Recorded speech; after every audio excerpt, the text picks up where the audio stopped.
Hey everybody, it's KHANTEHNT! The only show with bonus episodes that you can get on Subscribestar for $10. Correct. And here on the channel, we're talking about Deca-Dence episodes 5 through 8. How do you feel about this? So the hook of the first 4 episodes was the twist that was very surprising about everything turning out to be like part of a big game and part of a big corporate superstructure, and how maybe the monsters like aren't even really monsters that are a serious threat. It's all part of some grand design. So we've learned more about that. So that was interesting. I like it. I wouldn't say I love it. That's where I feel in myself. This show, I feel like the most unique thing about it is the setting. It's the idea, the two very distinct visual designs that it flops between, and like just the concept of, not that it's like, again, I say like it's the most unique thing, even though in the last video I feel like we compared it to a bunch of other shows. True. But like the way that it was revealed was so like sort of unexpected. Yeah. But now that we kind of know what the actual like plot is, it does kind of feel like it's basically just a dystopia story like any other. Yeah, I agree. And, like when I compare like the emotional reaction I have to this show versus like The God of High School, which we just watched, like that show is just nonstop catharsis. It's just always like, oh man, this is awesome. Cool shit's happening. I love these characters. I want to see what's going to happen next. In this show, it's like, man, this setting is interesting. I hope that it's building towards something that eventually will make me feel that same level of catharsis. Because I don't yet. Right. I don't want to. It's not fair to repeatedly compare this to The God of High School over and over and over again, because they're obviously very different. But coming off the back of that, it is a little underwhelming. I don't know. I mean, well, that show, doesn't have an interesting setting or premise. Not at all. No. But like, again, with this show, it's like, it's interesting at first, but the longer you spend there, the longer you're just like, okay, that's fine and all. Yeah. But like, I don't care that much about anything happening or any of these people. It's this thing, like I always talk about, where a lot of shows front load their best ideas. And it's not, look, the whole series is built on these ideas of like this dystopian world. The people are part of the system. We need to break free and, rise above the system that we're born into. That's all cool. Seen it done many times. And as opposed to like God of High School, where there's all these like little mini arcs of all these characters, there is no real mini arcs happening here. We're getting a long-running narrative. Basically, it's like we're getting a bunch of fast-paced like questions and answers, and it feels good and satisfying in God of High School. In this one, we have a long question and answer period, and there will be like one question answered at the end of the show. And so you wonder to yourself, like, is it worth the time spent? Like 12 episodes when I could be watching other stuff? I don't want to sugarcoat it. I like the show. Action is cool. Cool things are happening. I like Natsumi. I like Kaburagi. But I don't find myself super gripped by the narrative so far. I mean, I had been worried, because when we got to episode 4, it's like there's the tankers who are humans who fight alongside the avatars that are controlled by cyborgs on a spaceship. And the tankers are like, they're just, humans who are badass enough and strong-willed and determined enough to protect humanity that they will go out and fight and die, not knowing that they are in a game that there is no end to the enemy. It's like it's all a LARP, you know? Yeah. So when we learn that before we meet like most of the tankers. Right. And so like for me, my immediate feeling towards the tankers is like, okay, well these characters are basically useless. I feel pity. Idiots. Pity is the main thing I feel towards them. Right, and it feels like you're supposed to, because they're all kind of like ragamuffin, they all got dark circles under their eyes. They're all like in rags and stuff. And all they care about is just like doing their job, protecting humanity, sacrificing, laying their lives on the line, But it's like you go into episode 5, the end of episode 4 and the start of episode 5, knowing this is pointless, knowing that this is not going to accomplish final anything. Battle. That isn't the final battle at all. They just think that it is. So like, while you might have the Natsume, like, her emotional reaction to what's going on in this situation.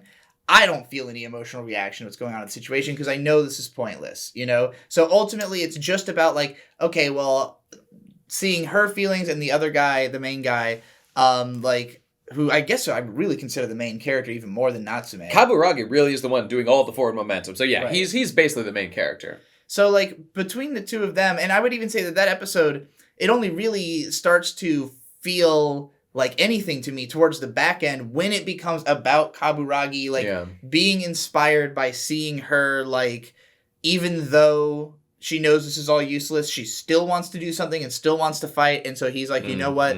Yeah, like, I mean, the grand metaphor, which was pretty much explicit already, is that, the humans seem like they are just trapped in this system and they have no freedom, and the avatars feel like they have freedom because they get to play this game and they get the dopamine rush and they're constantly being fed oxone or whatever. So, like, the system traps them psychologically, into participating. And once you break out of that psychological trap, you are now a bug. Right. This is all pretty transparent. Chaos versus order. Seen it many times. I understand the plot. And we talked about this last time, but it's true. This element of things being pointless, I think, definitely is part of the point. It's said many times by like the cyborgs, by like the robot people or whatever, that like, oh, the humans, like, why would you expect anything of a tanker? Like, they're useless, they're pathetic, they can't like make a significant difference in their own lives for reasons we don't really get into, but we'll just assume because cyborgs are more capable and they can do all these amazing things, move their consciousness around between bodies, blah, blah, blah. And from the start, even among the humans and whatnot, the soldier humans, is there a word for them? I can't remember. Do they have tankers? The tanker fighters, they're considered, like, foolish, even among humans, to bother wasting their time doing it, because the gears are so much more capable. Just leave it to the gears. And frankly, like last episode, I was thinking too, just leave everything to the gears. What's the point of risking your life when those gears are better equipped? They do better. They come in endless amounts. And like that thought process is represented by many of the stay-at-home tankers. Right. And there's another line that I thought was very interesting that was said among these episodes. That's like the commander's talking to Kabu and says, like, why do you care so much about protecting the humans? The humans are here as a feature of the system so that the players can interact with a near extinct species. Right. Like, this is their actual role as intended by the system. Be like NPCs for avatars to play with, because they're probably like based on humanity, so it's fun to interact with the few that remain on Deca-Dence or whatever. And like the soldiers that exist, I mean, frankly, it's odd to me that the system even allows the humans to decide to be fighters. It should, like, repress them and just keep them as humans. Because the soldiers themselves are like bugs among humans that shouldn't be fighters, but there's just that spirit in some of them. It's almost like being like a goth, right? It's like, oh, I'm so non-traditional, but I'm just, like, wearing the uniform of another clique, in a way. Sure, Like, if you... I should say, like, being a goth who shops at Hot Topic. It's like they're selling you the identity. Okay, in that sense. So it's like I think that a lot of it is, like, maybe this will be explored by the end, but, like, I feel like the core reason why they have to be kept is that, like, there has to be something tangible that they are supposedly fighting in service of. You mean, like, the gears fight their battle, and the narrative is in defense of humanity. Right. Okay, yeah, and, like, because we learn... through the fact that, like, so Kaburagi does this thing where he actually kills the big... The raid boss that isn't supposed to die. Right. And by activating his limiter. Whoa, so cool, bro. So he kills the raid boss, which isn't supposed to happen, and as a consequence of that, there has to be, like, a reset. They have to, like, turn the game off for a while, and they actually have an invasion where enemies come into the Deca-Dence, which is really not supposed to happen, and kill a bunch of humans so that they can cull the number of them, because they're like, there's too many of them now. Yeah, we are so successful at this game, actually, of preserving humanity. It causes there to be, and the way the guy says it, he doesn't really go into detail, but he kind of says, like, look at the place. Like, it is a slum because there are too many people. Like, the place can't support this many people, so we have to cull some of them.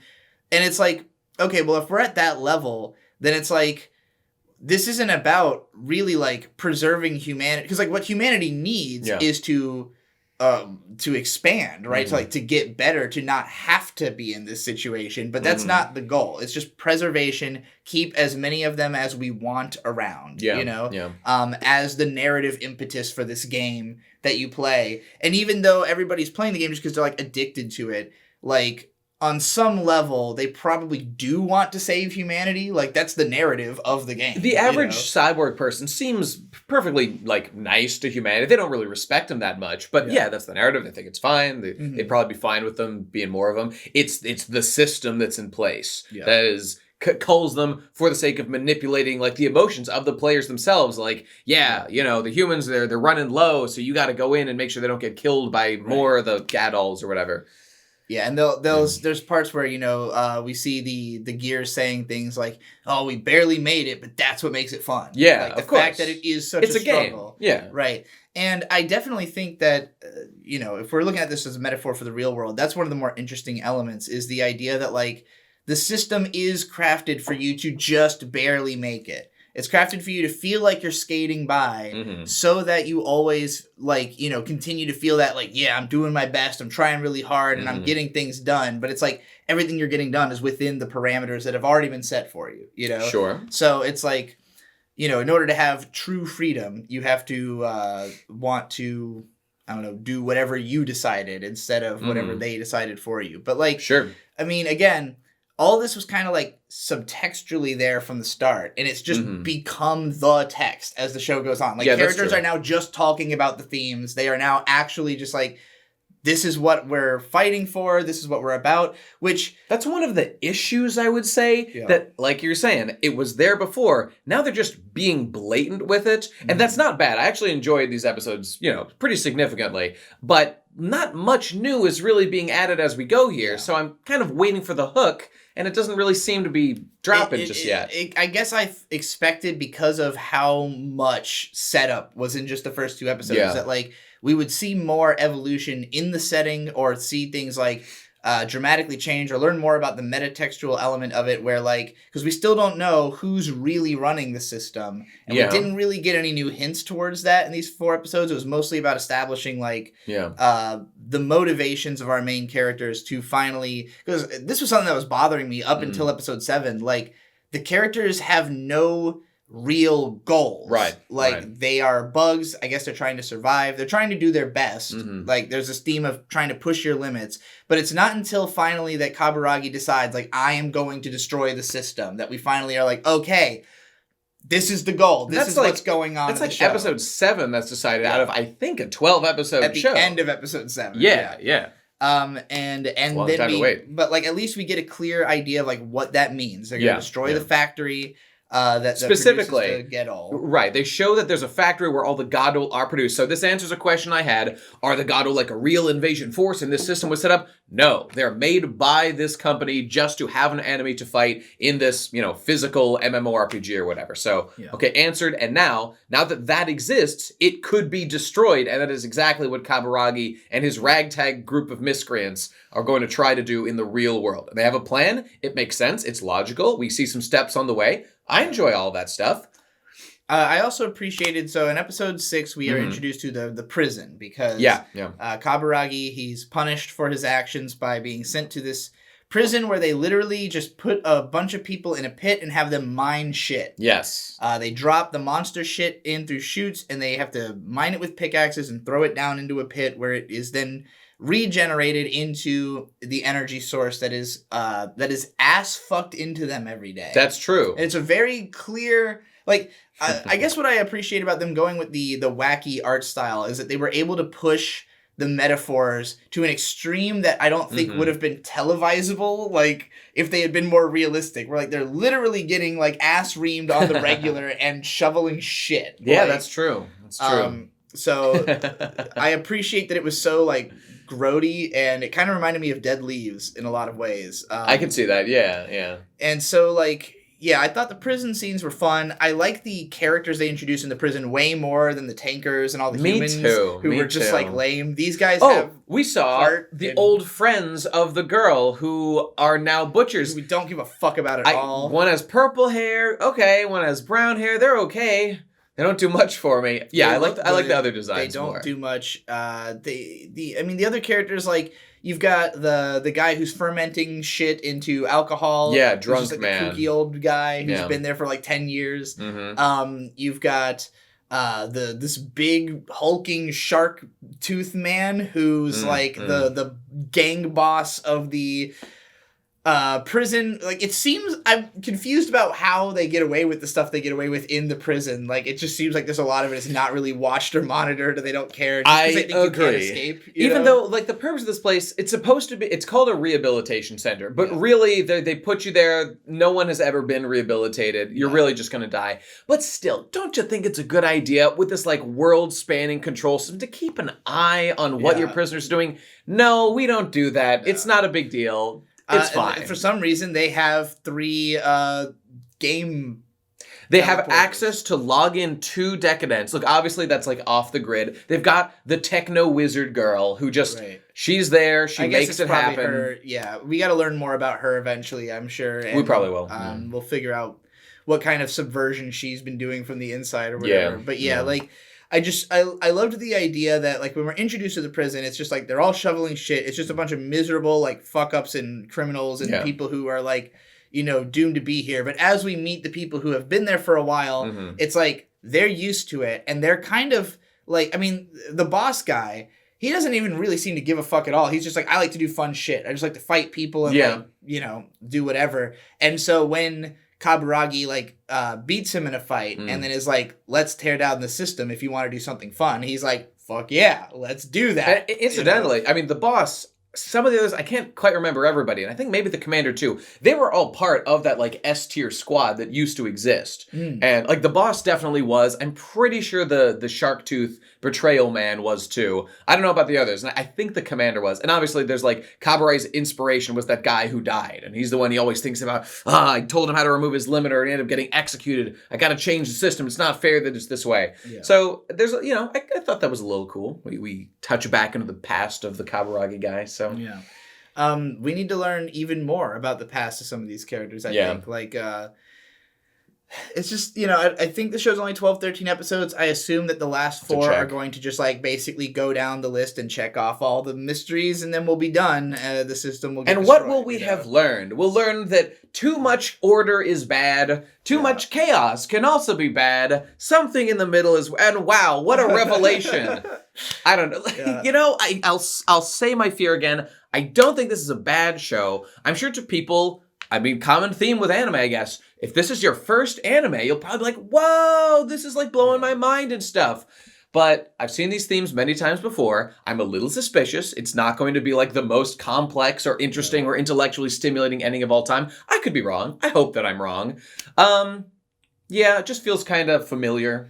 I mean, there's the part where, like, the main girl, Natsume, is like, she wants to close the hole that's been made in the Deca-Dence. And so she's like, I'm going to everybody has, like, these pieces of scrap iron, I guess, that everyone has. And she's like, if everybody would pull them together, we could probably close the hole. But nobody wants to. Because the point is, leave it to the gears. We're humans. We're too weak. We can't do it by ourselves. But Natsume says no. Well, there's this undercurrent of the, like, crabs in a bucket problem as well, of, like, a little bit. Everybody who's being held down doesn't want you to go and do something, because then it suggests that they should be doing something. And this is the conversation Natsume has with her old friend, where she's like, let's go and fucking repair this hole. And the friend's just like, look, all I ever wanted to do was, like, chill out and live a normal life. Like, as far as I'm concerned, there's nothing wrong with the life we're living. You're the one who's always saying there's something wrong with it, and it makes me feel bad about the fact that I don't have a problem with this, I guess. Yeah, that's what she says. And it's always the issue, right? Is that, like, everybody could rise up and take over and dismantle the government if everybody was... confident about doing it, but because most people are like, oh, it won't work. Like, it just won't work. Why throw my life away doing it? And the question is like, well, what's the point of living if it's going to be like this. Right. You know, and like most of the people just will convince themselves they're okay with it. And even down in the pit, you know, you've got the old man who's been there for 10 years, who's like, any place can be home if you're there long enough. You know, which is kind of a positive attitude, but also you should have a desire. If you're in a maniacal system, you should do something about it at some point. It's hard.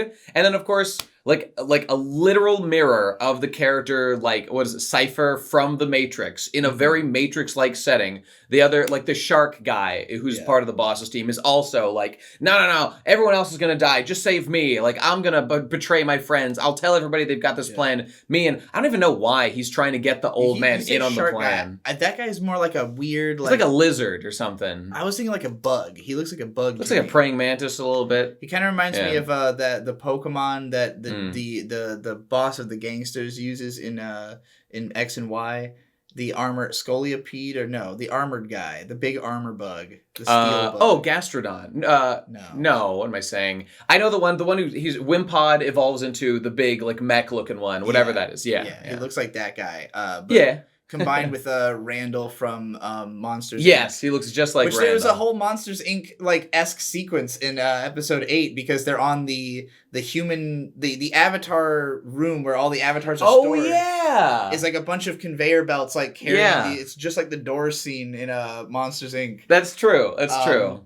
That was a pretty fun set piece. Like, you know, I like that we're actually but right before that, I like that there was an action scene of the cyborgs in their cyborg bodies. We get like this fight thing, and seeing those like chibi avatars be animated. Yeah. Not much to say about it, but I thought it was fun. It was a change of pace. I appreciate the flying around fighting stuff and all, but like I said in the first episode, it very much is like there's little sense of stakes in a fight because everybody's just flying around. They can be anywhere at any time. There's no weight to it. Whereas like with the door scene, there was like actual tension because it's like the bad guy, the leader guy is there like incidentally. He doesn't know that they are running around on the doors, but he thinks he hears something, so he's like trying to look. So there's like, ooh, is he gonna find them or not? Yeah. And like it was a unique setting. The action is playing out in an interesting way. Mm-hmm. It was more exciting than the fight scenes. And I appreciate the stakes as well, because we've understand now that like all that weird information we didn't understand. Why did we focus on the chips so much and on people being obtained? Well, now we understand it. Kaburagi's body has had its chip removed, but the body is still usable. We know that Natsume never had a chip since she was a kid. It got removed because they thought she died. And now we understand that in order to do the raid on the factory, you need to not have a chip, or else you'll be like executed by the field. Now, we're understanding why it was done. We see the steps that are required to get there, and we're moving along it. So it's feeling more satisfying, tangible. It's good. It's good in that way. It's the themes of this show are important. Yeah. I would say if you like the main takeaway for me is that my mentality has always been, if you're not going to do whatever you want, what the hell's the point? Like, if you're going to be trapped in a situation where you're doing something that is bullshit, why live? If, like, okay, maybe you'll die trying to subvert it, but, like... Maybe that death is better. It's preferable. Yeah, exactly. And I think that's sort of where, as soon as Kaburagi, like, finds out there is no escape from this place, he's like, well, then we just gotta try it, and everybody's like, it's impossible. And, like, we actually see the guy who wants to betray them, his motivation, as he explains, is like, look, the boss, who, the fun-loving guy, he will literally sacrifice all of our lives in the name of just having fun, destroying the system. Fuck that guy. Like, you could probably crack a deal that would get us actually out of here by betraying them, And, that's literally what Judas did, so... That's true. Whereas another guy I'm fond of, Nathan Hale, a soldier in the Revolutionary War in America, said, my only regret, as he was hung from the gallows, my only regret is that I have but one life to give for my country. Damn. And a powerful sentiment. And I don't know, you kind of see that in the actions of these guys. So Kaburagi has been absolutely red-pilled on taking down the system and smashing this shit because of his experience with Natsume, with the old robot guy who died. So I think things are... Like, the runway is wide and long, and it's just... The thing about the show is, I think it makes people think it's complex when they introduce all these elements in a convoluted way, which they did, and it was intriguing and succeeded. But the actual story here is truly very straightforward. Yeah. And, I don't know. Just that's not bad, it's just... It seems like the setting is almost like too complicated to be able to tell a more interesting human story in it, because like it's like, in order to relate to like such a weird setting to any of the people within it, like we can only really connect to them on like the most broad emotions, because like what they actually do day to day is not something we would relate to. And we skip all of that shit anyway. The type of people they would be. Yeah, and that there was some irony in that like when Natsume is talking to Kaburagi when he's in like his other avatar, she says something about like if you don't have like friends and food and like cool things to appreciate, then your life will just be like boring and nothing, right? Like you need to have some kind of fun. And we talked about this in the ReZero videos that should have already come out by this point, that like you know, he spends all that time with the maids, Rem and Ram, because like that's like the most positive human interaction he's ever experienced. And so all of his fighting from that point forward is to protect that, you know, that memory of him and them like hanging out. This show doesn't have that, because Natsume's talking about how she wants to preserve those things. And that was what her friend had kind of said right before, earlier in the episode, was like, oh, all I really wanted was to have fun and live our lives.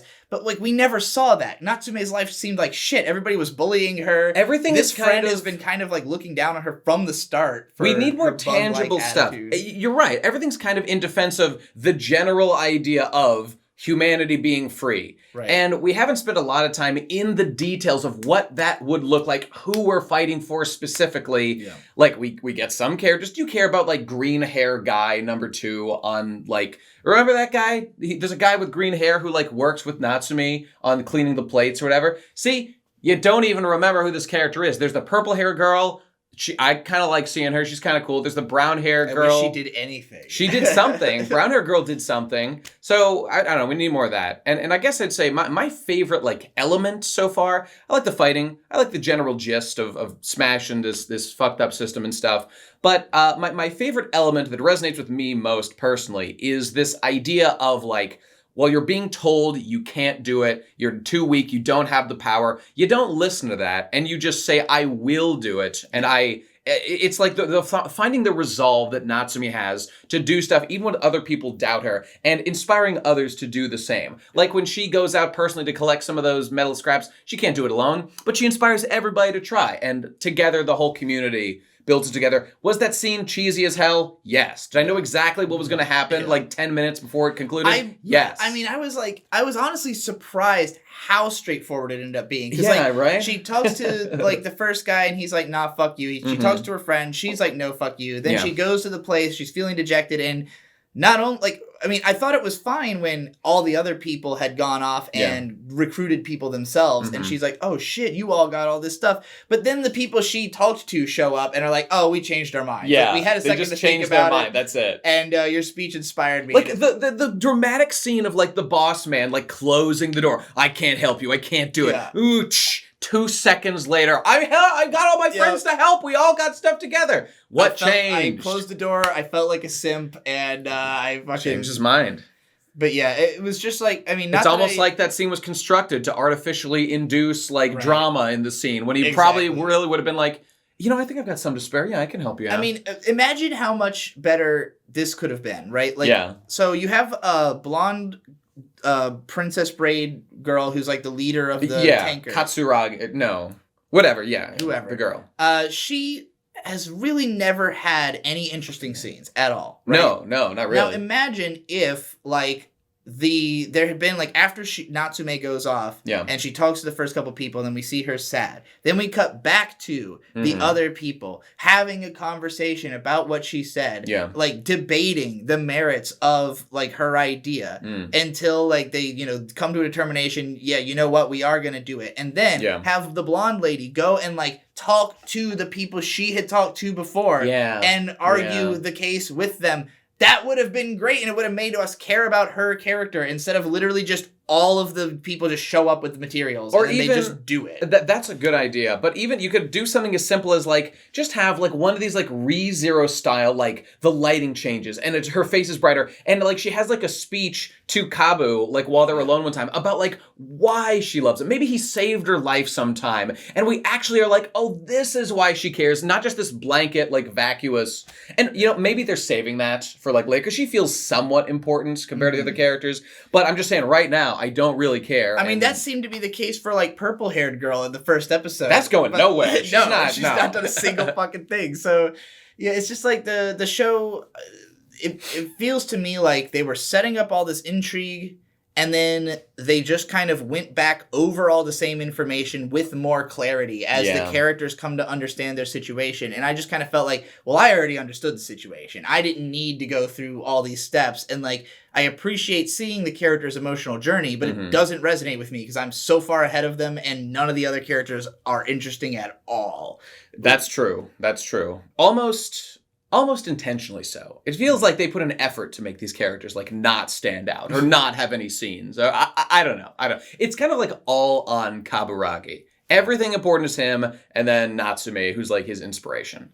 That's it. It's been fine. It's not. I wouldn't say it's like.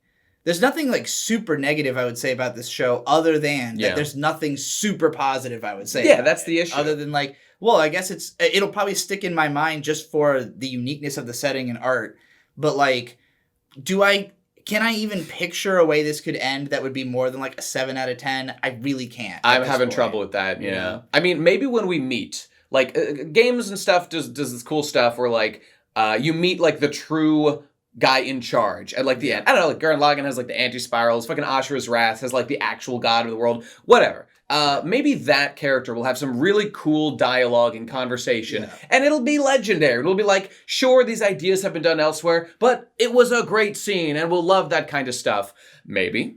It kind of depends, because these are all ideas that have been done elsewhere. It's all about the execution, and I feel like the execution of the show has been less like heart, less, I'm not trying to shed net, but like less like emotional resonance of us with the characters and more like technical setup that doesn't even really make a difference. You could strip most of everything about the fact that Deca-Dence punches. What does that matter to the actual narrative? It doesn't. And yet it's there to please like Godzilla fans, like mecha fans. I don't know.